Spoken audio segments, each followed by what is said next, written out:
Welcome, everybody, to a special episode of the Mullins Over Music Podcast. Episode 65 is with the man, the myth, the legend, Chuck Billy of Testament. I know you guys are going to enjoy this one as much as I enjoyed making it, so let's just go ahead and hop right into it. Check it out. Welcome, everybody, to the Mullins Over Music Podcast. I'm your host, at least until the robots take over, Austin, and I'm here with the legendary Chuck Billy of Testament. Thank you for coming on, my friend. Happening, Austin? How are you?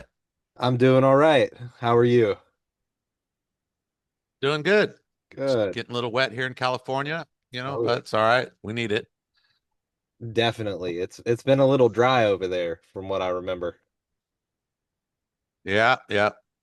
Fire season, I think, is behind us right now since we got so much rain. Oh yeah.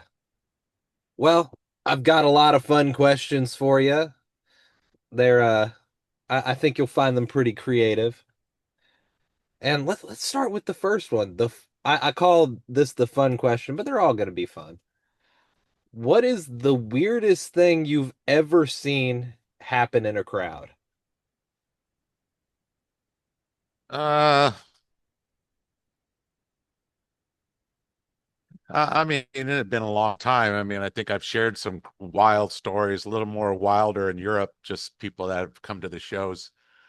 Um, yeah, I mean, again, I think the weirdest thing I've ever experienced was, having a man show up to the show dressed as a woman in a skirt, wearing no underwear.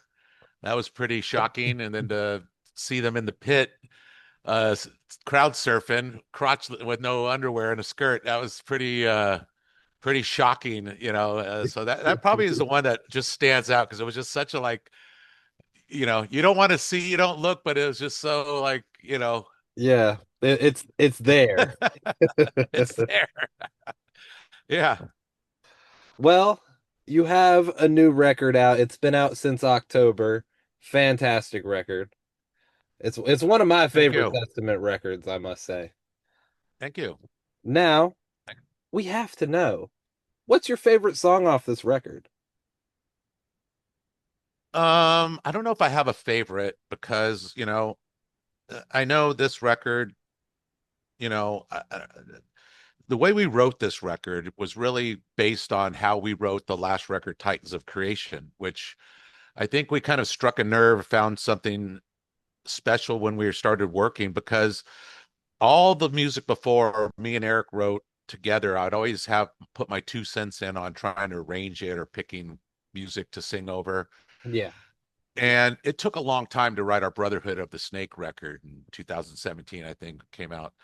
I didn't want to do that. So that last record, I said, just give me the music on Titans. And I wrote the songs. And what it ended up doing was it pushed me into a really uncomfortable zone singing. And it really pushed me to do more, I guess, and actually made the songs better. They actually had a little more personality, individuality. They had their own identities, which I really liked, and it made for a good listening record. So I kind of went into approach this record the same way. Give me the music. I'm going to go after the songs. And once again, it did work because I was challenged again. I'm using like 3 or 4 different types of voice on this record than I have on the last ones. So, I thought, wow, that's pretty cool. I'm still making music 40 years later, and I'm still trying and finding new ways to do things in this band, which I thought was kind of cool. But it also made us open our eyes to realize, you know what? Maybe we did find something that is now something that really works as far as our creation because we're not taking the easy way out. We're actually pushing ourselves and challenging ourselves, which makes for a better song in the end, I guess. So there's something to these last record, and especially when you say, "Hey, this is my favorite one," after all the ones we put out.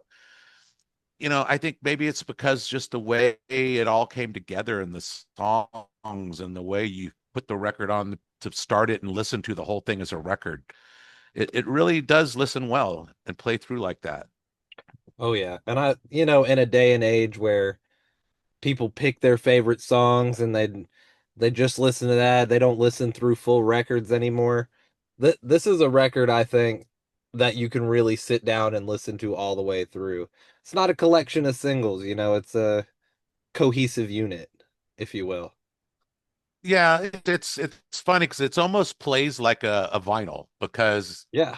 we hit them hard with out of the gate with three really hard, heavy songs. That we jump into Meant to Be, which is unusual to a ballad fourth on an out heavy album, and the title track, the very last song. So it's kind of odd the way that the sequence is, but Eric did the sequence and he did a great job because it makes it takes you on that journey. Like we hit them hard three songs, Meant to Be, and then we finish up the song, before you flip the record, and now it's a whole different feeling of music with songs like Nature of the Beast and Room 117 and you know Havana Syndrome. So it's a whole different feeling. So yeah, it takes you on this whole nother journey.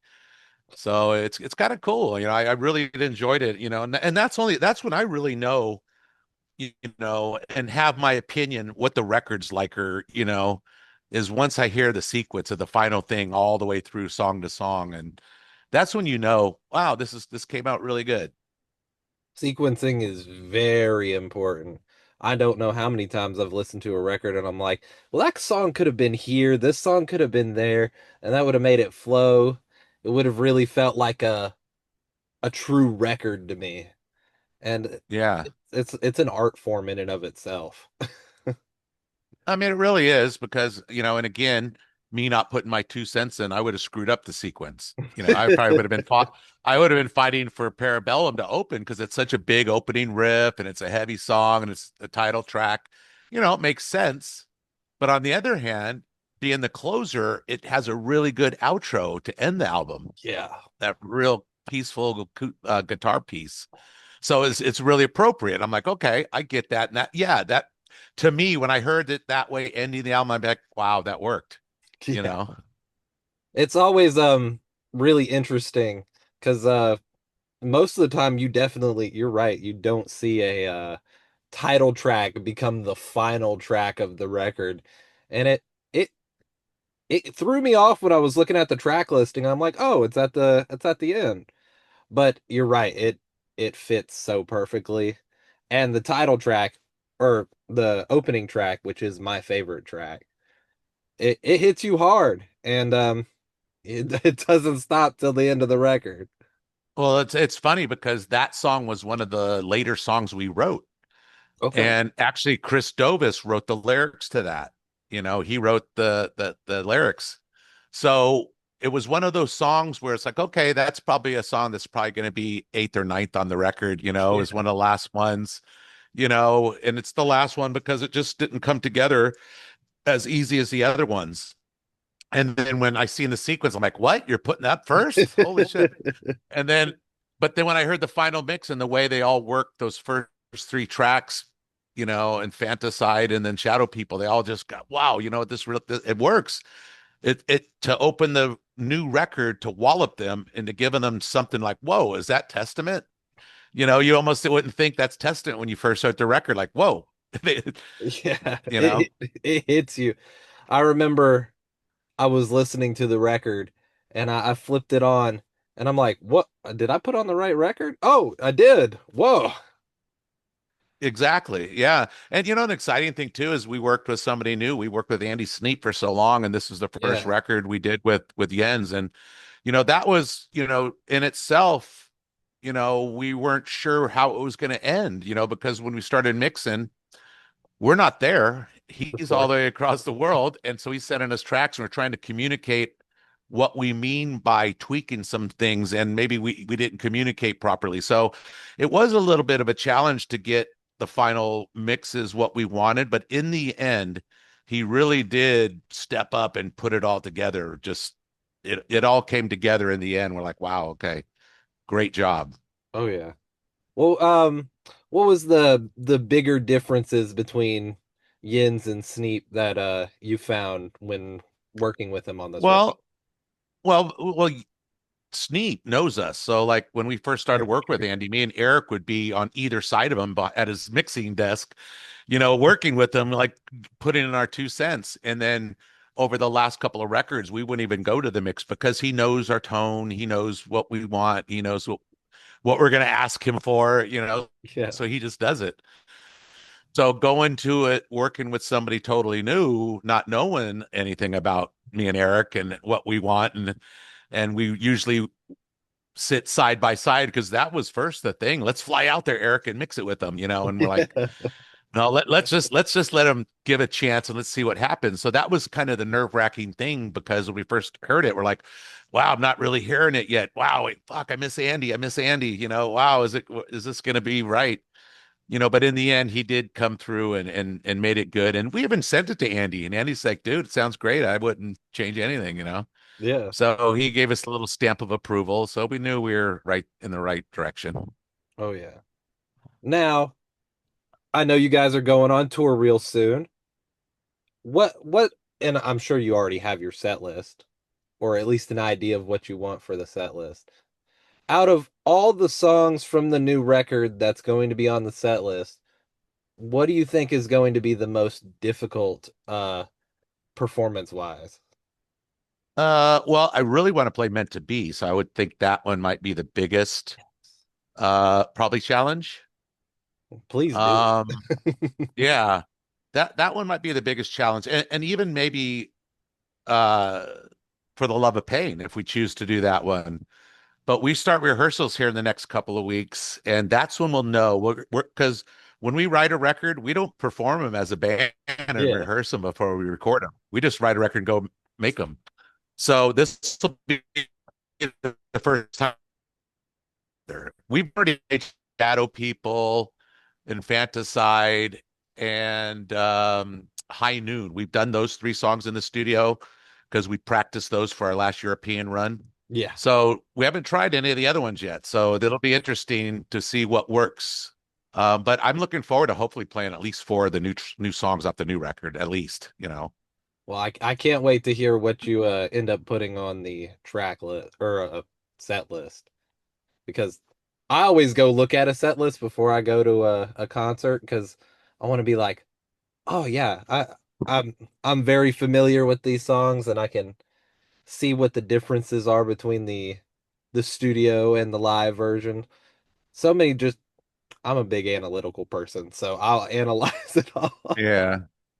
and have a good Well, we'll time doing probably it. lean more towards our we'll lean towards probably a little more of our newer stuff because the last year our tour we did really were celebrating our Practice What You Preach record. Yeah. So we were doing that record and doing some acoustic stuff. So I think the set will be much different because we played those songs. We're going to definitely dip into maybe the last couple of records. So keep maybe the fans that are here at this next tour are here maybe because of the current stuff, or maybe they've got turned on. Maybe the younger fans got turned on to us by our later records. Maybe I don't know, but maybe it's time just to play something and maybe a little harder, heavier set because the practice set was definitely laid back, acoustic. Of course. Playing some old songs. So maybe we're gonna lean to a little heavier stuff on this set.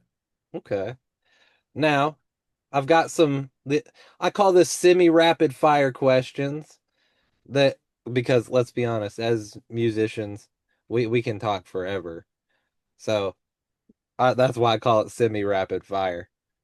Um, let's start with this one. What is one Testament song a new listener to the band should listen to first? Well, I mean, one that we always play live has got to be Into the Pit. Yes. That Into is a the Pit. perfect one. Yeah. Yeah. Okay. Now this one, you have to expand a little bit. Think about what you like to listen to. What is a song that you wish you had written? Like out of anybody in the world. Oh man. I always do Phil Collins's In the Air Tonight. Well, I mean, I would probably have to pick something classic Metallica. I mean, an early classic Metallica. I mean, what's a song that always catches me? Like Battery is always a Yeah. killer track for me. The intro. Trapped Under Ice. That's Yeah. always a great one. I lyrically, that's awesome. Yeah, Probably something absolutely. like that. I like that. Um, what is the most surprising reaction you've heard to the new record? Uh, well, just again, like you said, is this the New Testament record? Did I put on the wrong record? I mean, that's kind of been the same thing. I've been a lot of press, and a lot of them said, "Yeah, I put it on to review the record," and I put it on thinking, "Wait, I put the wrong record on." And it's like, "Oh, wait, no, this is it." So that's probably been a common thing, It's which is also a good got, thing. yeah. It shows that we're trying new things. And you know what they say, you try new things and sometimes you find your new favorite thing. You never know. Yeah. Well, what ooh, I've got some good questions here. I'm trying to decide. I like this one. What is your least favorite Testament song? I don't know if I have a least, but I would say there are some songs that are very hard to sing live that I still love, but Of course. again, it's probably because we don't rehearse when we go track them and I just write lyrics. So sometimes in the studio, I write too many words to pull it off live sometimes where there's no time to take a breath. Like probably a song Down for Life is probably one of the hardest ones for me to sing off the gathering. Yeah. Because I didn't really put a room to take a breath anywhere. And that's always the case. No, and I love that song, and it's a Yeah. really great lyrical song. And the guys always want me to do it, and I'm like, it's just very tough. So that's probably a hard one. You're like, if you can breathe for me, I can do it. Well, it's because the range I use this almost like to hold my breath, and I sing in this higher pitch. So Yeah. I'm almost holding my breath, so there's not really a time to go take a deeper breath when I'm holding it. So Yeah. it's almost it's a weird thing. Oh yeah, for sure. Well, you were talking about how you used basically four different voices for this new record. You want to kind of go into what they are specifically? Yeah, I mean, like songs like Rooms 117 or Nature of the Beast, I use a sort of kind of a more of a lean back, not growly, gritty Chuck voice, Yeah. the heavier pushing the air. I'm more controlling the air, pulling back on the voice, which, at first, like guys like Eric would hear the song and go, "Oh, you're going to go back and retrack it, the final one." I go, "No, this is it." And he's like, it sounds like you're like singing the demo, like you're not singing it hard. And I'm like, but that's the way I'm interpreting it and the way I feel I should be singing this song. And if I sing them all the same power and the same energy, they would sound the same. And that's not what I wanted to do. I wanted to approach them individually, sing them the way, I all the songs I would try singing heavy, I'd try singing light, and I'd always end up in the studio, go, okay, this is the one that's comfortable. This feels natural and comfortable. And so let's go back and let's start here. Because in the studio, I really got to find my way, what voice I want to use. I hear it in my head, and sometimes it doesn't interpret when I start singing it. Then I'll go, oh, well, wait a minute. Let me try it a little harder, heavier, and I'll sing it a little more depth. Yeah, maybe that's too much. Let's go back and let's keep that. So I kind of find my way around the songs as I approach them. Okay. Now I want to get into you a little bit. I call this question your music guilty pleasures, but don't think of it as music you're embarrassed by, you're embarrassed to listen to. More like things that people wouldn't expect you to listen to, because I'm sure you've got a wide range of music that you do enjoy. Yeah, I mean, I do, and there's probably one band that always stands out that it's totally not metal, but I like it for the texture of the voice and the songwriting and stuff like that is probably like a band, the Goo Goo Dolls, Yeah. you know. I mean, it's not metal, but I love the tone of his voice, and that just something about it, the tone of his voice gets me. And when I think of the Google Dolls, of course you got to think about Iris. When I mean that song, his Yeah, voice is just perfect for it.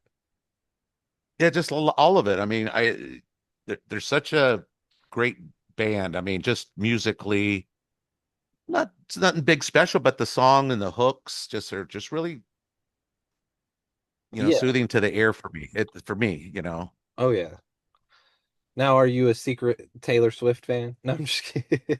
No, no, not at all. I appreciate who she is for what she's done, and she has her audience, but it's not my flavor. I have to agree with you there. Mad respect to what she does, but I'd respect her even more if she gave me a little bit of that too. No, I'm just kidding. Right. Okay, let's see here. Ooh, what is a collaboration that you've done many collaborations? What is a collaboration you haven't done yet that you're just like, I would love to do this at some point? Um, well, I would love to collab with Metallica. I Oh, would love to sure. sing a, a, a duet with James, or share vocals mic with him. That'd be like probably the ultimate, for me. Yeah, that would be really sick. I think your voices would really complement each other on a song. Me too. Now, do you have any pre-show or post-show rituals that you do every time you perform? I do.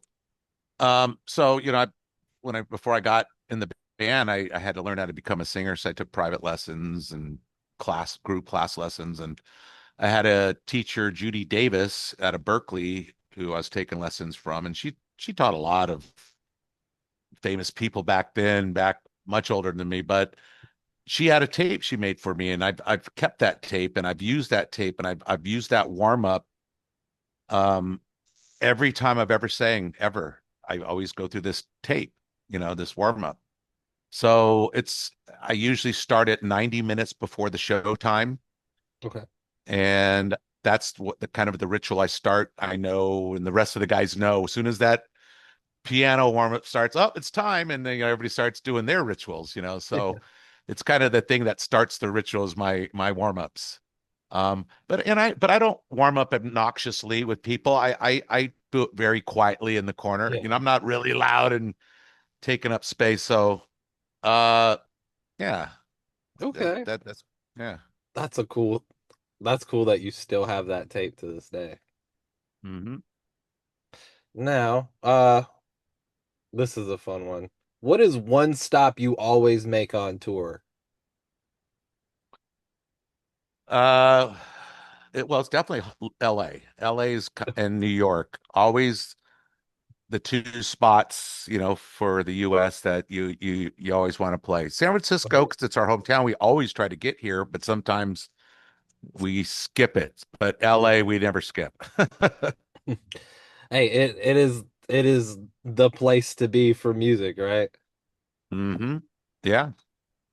Well, when you're on tour, of course, we all have to eat. What is one place that whenever you're on tour, wherever it is, you're like, I have to stop there and eat? Well, there's definitely a place in Denver, Colorado that we always look forward to going to because it's a little small place. Dave Lombardo actually turned us on to it, where it's a family ran restaurant, but they specialize in green chili. So they make Oh, the best green chili soup there. It's so amazing. So we go there for lunch every time we're in town, and we all take like 2 or 3 quarts of that soup home to put on the bus for the rest of the tour. So good. So oh. that's one place we always go forward to going to because it's unbelievable. What's it called? I don't can't remember. I always got to look it up when I get into town. I But feel that. if you look up in Denver, Colorado, but look up family-owned green chili restaurant, Mexican, it'll pop up. It's amazing. Yeah, if I find it, I'll put it up or below somewhere on the screen for people to go check it out. But that's awesome. Cool. Green chili, that sounds good. I may have to go up there just to get that. It is. It's so good. Yeah. It's one of them things where something like that. You just, when you can't find it anywhere, and it's the grandmother's recipe, especially. And you walk in, and it's grandma's picture on the wall. You're like, Yeah. this is homemade. This is authentic right here, man. Oh yeah.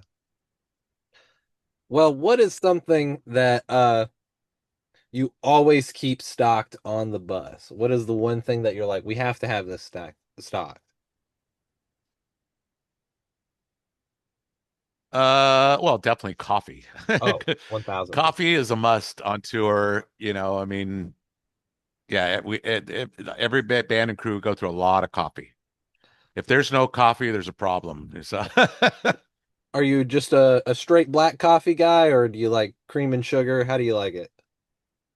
I have to have vanilla creamer in mine. That's the way I have it. I gotta have creamer. That is the best creamer, in my opinion. Yeah, oh, the only. Yeah. Although I do like to spice it up in at Christmas time with a peppermint mocha. Just to Yeah, give it a little bit, mix it up a little bit, Christmas time and all that. yeah, that's right. Well, I've got just a few more questions for you. Uh, I've seen that there have been talks about a solo record. Do you have any more details regarding that? In time, I mean, we just finished the record. We're going to be pretty busy. So, I mean, it's Yeah. nothing that's like, I'm really got to hurry up and put out. I Yeah. mean, eventually, I mean, there's no rush. I know I've been asked to do like some other cover records, which I might do before I do a solo of songs that I write. Yeah. Before I do that, so I don't know. We'll see. I mean, I'm asked to do a lot of things lately, so we'll see. We'll see what availability is. Yeah, of course. I mean, you are a busy guy after all. Well, I mean, we try to be when I'm home, but when we're gone, we try to stay pretty busy. That's right. Uh, hmm. I like this question. You've been going for quite a while now. What what keeps you, out going on the road and, continuing to be creative as opposed to just, riding along? Because you're always pushing the boundaries. You're always, making things fresh. What's the motivation behind that, if you will? Well, I mean, if anything, it's just what we do, I guess. I mean, it's an easy answer.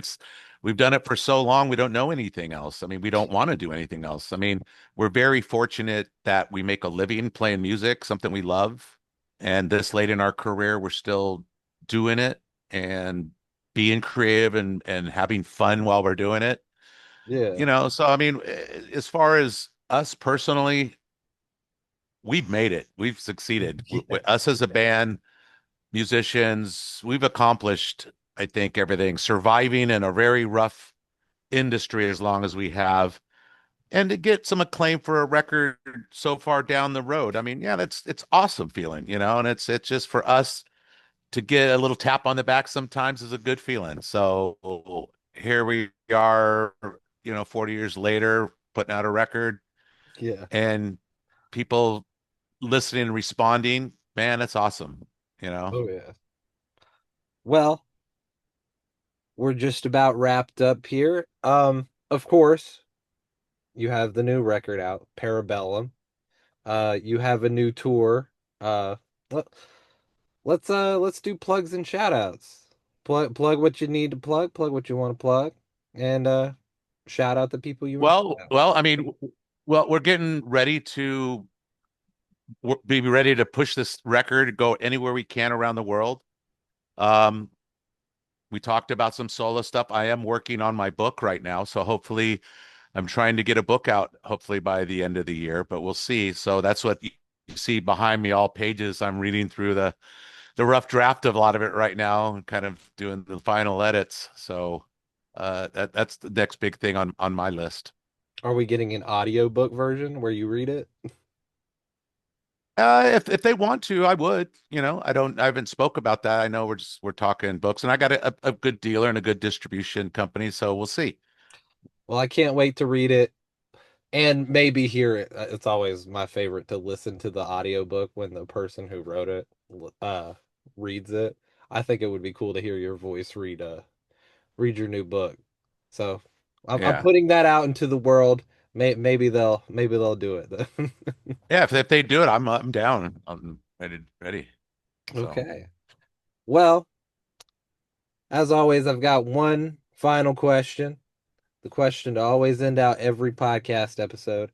And what track from your discography do you want as the outro track to the episode? wow, okay. So I guess I'll have to pick something brand new, Yeah, just to absolutely. put it down. So I'm going to probably go out with Room 117. And That's a that one what fantastic goes choice. out to my friend Dell, who I wrote that song with. His mother was in Room 117 and passed. And so, between him and writing some words down and me interpreting it, we came up with that for her. And, we'll leave it at that. Yeah, I like it. Well, thank you so much, Chuck, for coming on. It's been a lot of fun chatting with you. Everybody, go listen to the new record. I love it. I know you'll love it too. Go catch them on tour later this year, and we'll see you on the next one. Thank you, Chuck. Cool. Right on, Austin. See you, man. See everybody.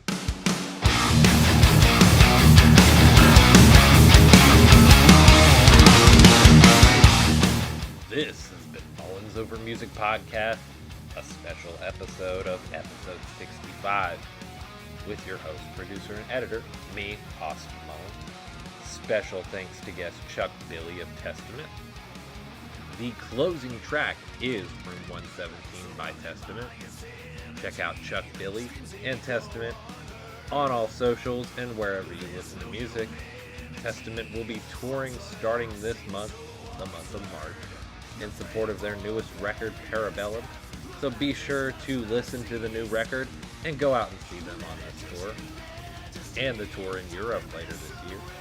Thanks to Chuck for coming on the podcast, being awesome, and having a great time answering all my questions.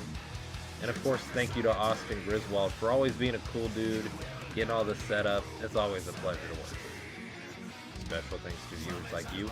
Thank you. And until next time. As a light I never sleep.